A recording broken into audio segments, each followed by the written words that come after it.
রাষ্ট্রীয় বাহিনীর গুলিতে যারা চোখের দৃষ্টি হারিয়েছিল 4 জন সেই অন্ধ জুলাই যোদ্ধা বিষ খেয়েছে।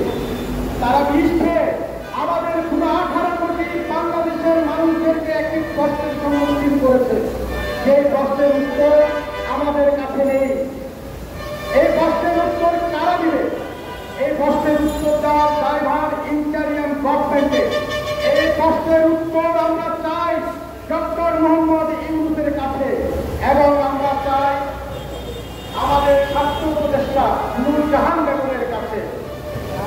আমরা বলতে চাই, এই জুলাই যোদ্ধারা যাদের রক্তের উপরে, যাদের লাশের উপরে, যাদের দৃষ্টিশক্তির উপরে আপনারা ইন্টারিয়াম গভর্নমেন্টের মস্তকে আসীন হয়েছেন, আজ কেন সেই যোদ্ধাদেরকে এরকম অবহেলায় ঘুরে ফিরে তাদেরকে মরতে হচ্ছে?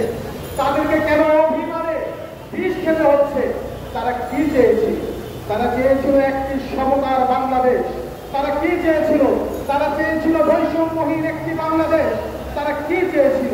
তারা চেয়েছিল একটি সুখী সমৃদ্ধ বাংলাদেশ, যেখানে প্রতিটি মানুষের নিরাপত্তা থাকবে। এই কি সেই নিরাপত্তা যেই জুলাইয়ের পরে ইন্টারিয়াম গভর্নমেন্ট আমাদের ম্যান্ডেট নিয়ে আমাদের 18 কোটি বাংলাদেশিদের নিরাপত্তা তো দূরের কথা, সামান্য জুলাই যোদ্ধা যারা রয়েছেন গুটি কয়েক, তাদেরই নিরাপত্তা দিতে পারে না। এই প্রশ্ন বাংলাদেশের 18 কোটি মানুষের পক্ষ থেকে আমি ইন্টারিয়াম গভর্নমেন্টে করছি। আমরা আহ্বান করছি আন্দোলন দলের পক্ষ থেকে, অনতিবিলম্বে ইন্টারিয়াম গভর্নমেন্টকে সংস্কার করুন। কোন আমরা কাঠের ঠেকি দ্বারা এই সরকারের উপদেষ্টা মণ্ডলী পরিচালিত হতে পারে না। কারণ এসব আমরা কাঠের ঠেকি নামক উপদেষ্টাদের দিয়ে আমাদের 18 কোটি মানুষের, গণমানুষের, বাংলাদেশের আজ পর্যন্ত কোনো উপকার আমরা দেখতে পাচ্ছি না। ওনারা শুধু ক্ষমতার মস্তকে বসে শুধু নিজেদের হিসেবে নিকেশ করতে ব্যস্ত।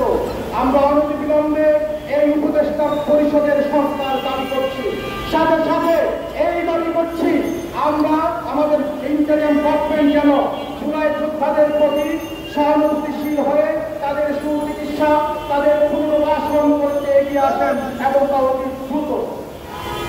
অনতিবিলম্বে জুলাই যোদ্ধাদের দাবি বাস্তবায়ন করুন।